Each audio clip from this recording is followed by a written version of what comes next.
Well, in the latest edition of Nebraska Nice here on Local 4, our very own Casey Mintz is taking a look at a pet rescue organization and their efforts to raise money. And in this week's segment here, it involves a Floridian who is making it his mission to help shelter pets live a better life. Sometimes in life, you got to get a little dirty for a good cause. And that's what Jordan's Way does all across the country. Shelters, when they get full, they just euthanize them. For dogs who don't have a loving home, that's the future they're looking at. But there's agencies like Good Life Rescue who come into play. They're a foster-based rescue. All they ask is that people open their doors to the furry, four-legged pups. We pay for all the medical, vetting, necessities, supplies needed for a foster home. Folks like you and I just open our homes and hearts to house the dogs until they get adopted.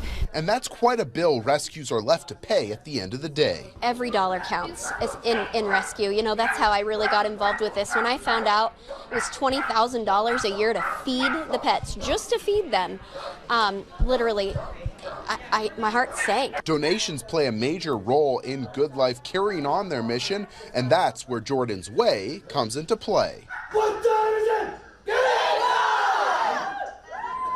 So I started Jordan's Way back in 2019. I was actually started because of a dog I had for 10 years that was actually in a shelter for 4 years. After she passed away of cancer, I said, I'm going to do something about it. I have a voice. I know I can do something around the country, and I started with Florida and started doing this 50-state tour. This is my second 50-state tour. Good Life Rescue officials are thrilled to have the help and expertise Chris brings to the table.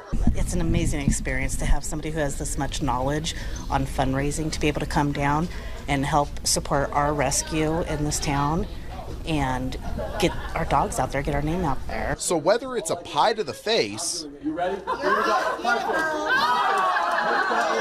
or a slap from a tortilla, Chris has fun using unconventional means to urge people to donate much-needed funds. It's the most gratifying thing to raise this money, to see their happy faces, to see the people, the dogs, all their happy faces. It is one of the most rewarding ventures I've ever been on. And even after Rotunda and Jordan's Way leave central Nebraska, Good Life Rescue continues their search for people to help out the doggos. If you're ever interested in helping, we need fosters. That's the biggest thing that we need all the time. Volunteers, transport. We'll take all the help we can get. And speaking of getting dirty, we got Chris from Jordan's Way here, and he's going to pie me in the face because got to do it for the cause. Let's go. Let's do it. Pie face. Pie face. Shots fired. Shots fired. Reporting for Local 4 News in Grand Island, I'm Casey Mintz. It's Nebraska Nice for you.